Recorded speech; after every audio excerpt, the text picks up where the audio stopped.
Salam kerahiman. Hari ini 19 Februari kita akan baca dari 3 nomor 1023, 1030, dan 1050. Kita mulai ya.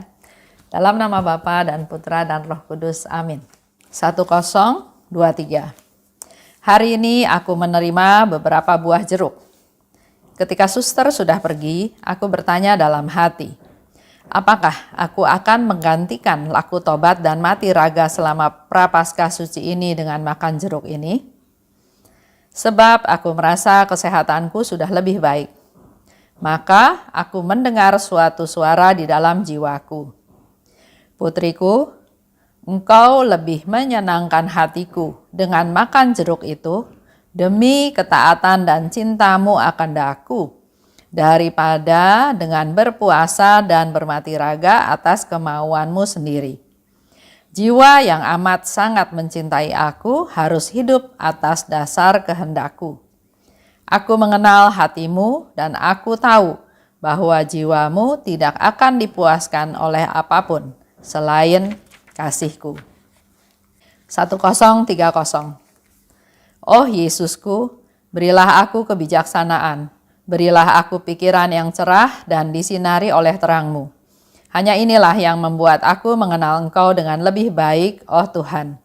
Karena semakin baik aku mengenal Engkau, semakin berkobar-kobarlah cintaku akan Dikau, satu-satunya sasaran cintaku.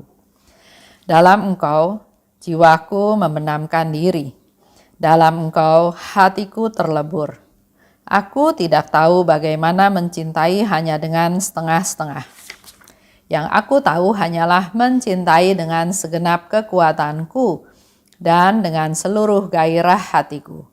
Engkau sendiri, oh Tuhan, telah menyalakan cintaku ini bagimu. Dalam Dikau, hatiku membenamkan diri selama-lamanya. 10:50. 24 Maret 1937. Rabu dalam Pekan Suci. Hatiku merindukan Allah. Aku ingin bersatu dengan Dia. Suatu ketakutan yang dahsyat menembus jiwaku dan pada saat yang sama suatu nyala cinta mengobarkan hatiku. Cinta dan penderitaan berpadu dalam hatiku. Itu untuk tanggal 19 Februari. Di 10:23 diceritakan aku menerima jeruk. Jadi ini suatu cerita, suatu keadaan, situasi yang Suster Faustina sharingkan waktu dia ada di rumah sakit ya. Dia sakit, ya kita semua tahu ya, dia sakit TBC, dia sakit dan ada salah satu suster menjenguk dia dan membawa jeruk. Setelah suster itu pulang, Suster Faustina mulai berpikir, apakah jeruk yang dibawa oleh suster itu saya makan? Atau saya tetap melakukan mati raga, berpuasa, melakukan laku tobat dalam masa prapaskah.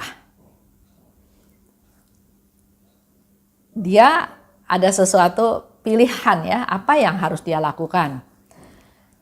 Tapi dia di pihak lain dia merasa lebih sehat. Jadi dia pikir dia mau lakukan laku tobat dan mati raga aja, nggak makan jeruk tersebut.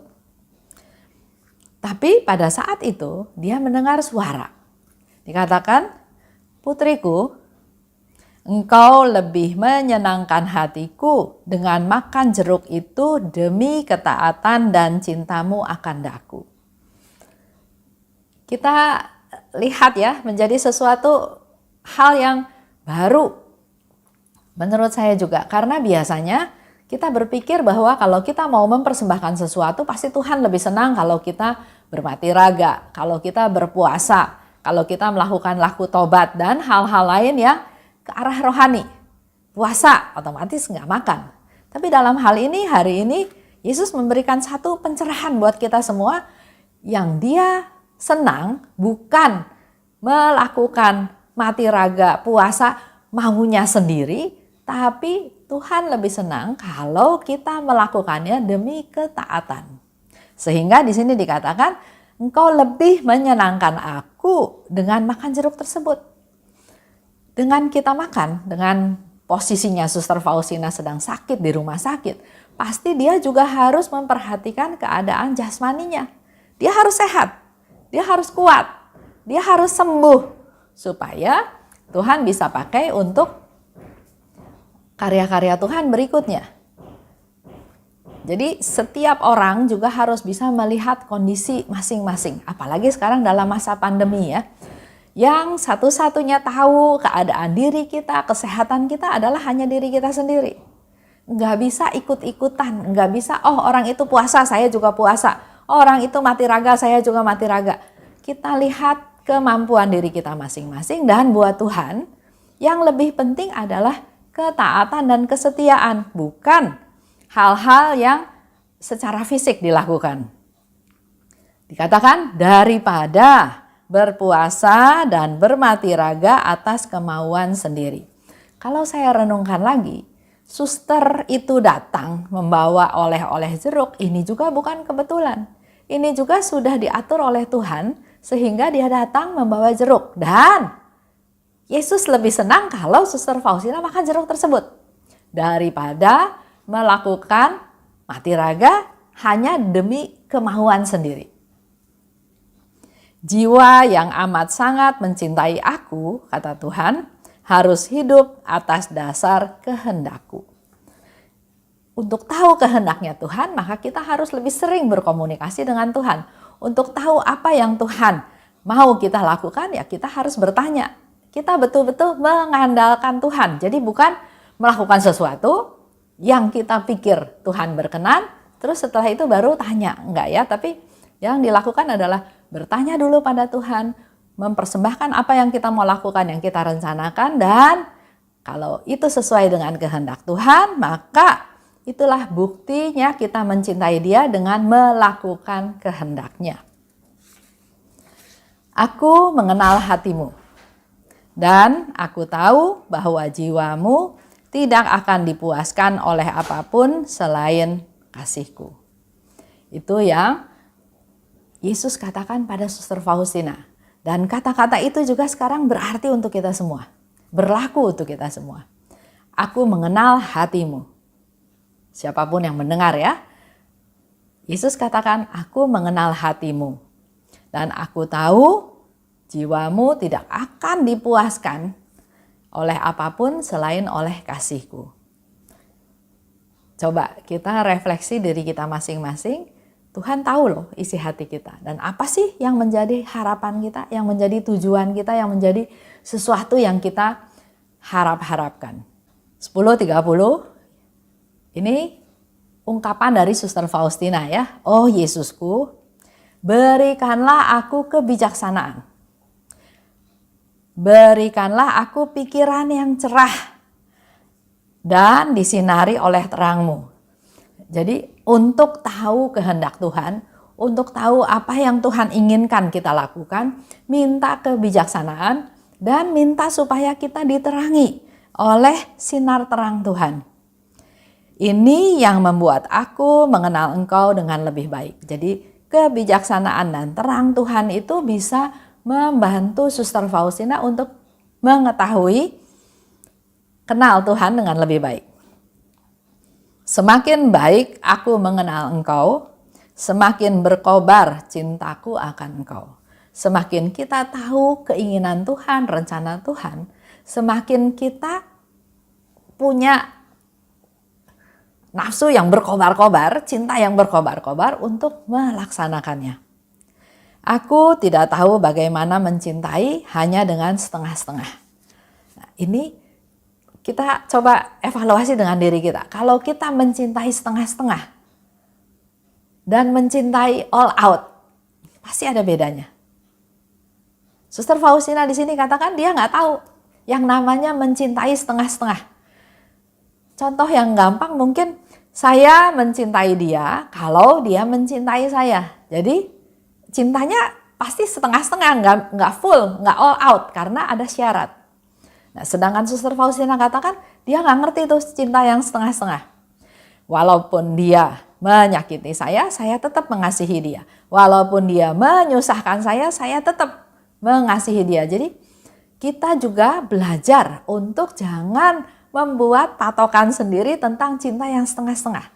mari kita belajar mengasihi sesama, suami lah contohnya, suami atau istri atau anak atau mertua atau menantu. Jangan setengah-setengah, kita belajar mencintai dengan all out. Karena dikatakan oleh Suster Faustina, dia nggak tahu cinta yang setengah-setengah. Yang dia tahu hanyalah mencintai dengan segenap kekuatan. Dengan seluruh gairah hidupku. Itu ungkapan cintanya Suster Faustina pada Tuhan. Nggak setengah-setengah. Jadi kalau lagi senang, saya sayang sama Tuhan. Kalau lagi susah, saya nggak sayang atau saya marah. Bukan ya. Dalam keadaan situasi apapun, Suster Faustina katakan, aku mencintai engkau all out, nggak setengah-setengah. Dengan segenap kekuatan dan juga seluruh gairah hidup kita. Jadi tidak ada hitung-hitungan. 10.50, Rabu Pekan Suci. Hatiku merindukan Allah. Aku ingin bersatu dengan Dia. Ada saat-saat di mana kerinduannya Suster Faustina itu luar biasa pada Tuhan, ya. Ingin bersatu dengan Dia. Tapi di pihak yang sama dia merasakan ada ketakutan yang dahsyat. Ada penderitaan. Tapi pada saat yang sama dia juga merasakan nyala cinta. Dan di sini dia katakan bahwa ternyata cinta dan penderitaan berpadu ada di dalam diriku. Jadi sebetulnya nggak ada orang yang melulu menderita. Sebetulnya di dalam penderitaan itu juga ada kasih, ada cinta. Yang penting kita mau membuka wawasan kita. Kalau fokusnya hanya pada penderitaan, ya yang ada hanya penderitaan. Tapi kalau fokusnya adalah pada keterbukaan, biar Tuhan memberikan pencerahan, di tengah penderitaan, ada cinta, ada kasih yang Tuhan juga sediakan buat kita. Betul ya, dalam hidup kita ada kekhawatiran, ada penderitaan, ada ketakutan. Tapi juga kita tahu kita punya cintanya Tuhan. Ada nyala cinta yang berkobar. Itu yang membuat, kalau baca diary yang lain, justru penderitaan itu menjadi kayu bakar buat Suster Faustina untuk supaya nyala cintanya kepada Tuhan makin besar. Kita bisa lebih fokus mengasihi Tuhan, mencintai Tuhan, mempersembahkan penderitaan pada Tuhan, dan ini semua menjadi bukti bahwa kita mencintai Tuhan. Cinta yang teruji di dalam kesusahan, di dalam penderitaan, maka cinta kita dimurnikan, diolah, teruji menjadi cinta yang murni kepada Tuhan. Itu aja untuk hari ini. Kita olah apa yang kita terima hari ini untuk mendidik kita untuk bisa semakin hari semakin mencintai Tuhan dengan hati yang murni. Dalam nama Bapa dan Putra dan Roh Kudus, amin. Oh luka kerahiman, oh hati Yesus, sembunyikanlah aku di dalam lubuk hatimu. Laksana satu tetes darahmu sendiri. Dan jangan biarkan aku terlepas dari situ selama-lamanya. Kurunglah aku di dalam lubuk hatimu, dan ajarlah aku mencintai Engkau. Tuhan, mampukan aku memahami sepenuhnya siapa dirimu. Bawalah aku masuk ke dalam rengkuhan mesramu, sejauh itu dapat ditanggung oleh kodrat insani. Amin. Dalam nama Bapa dan Putra dan Roh Kudus, amin. Salam kerahiman.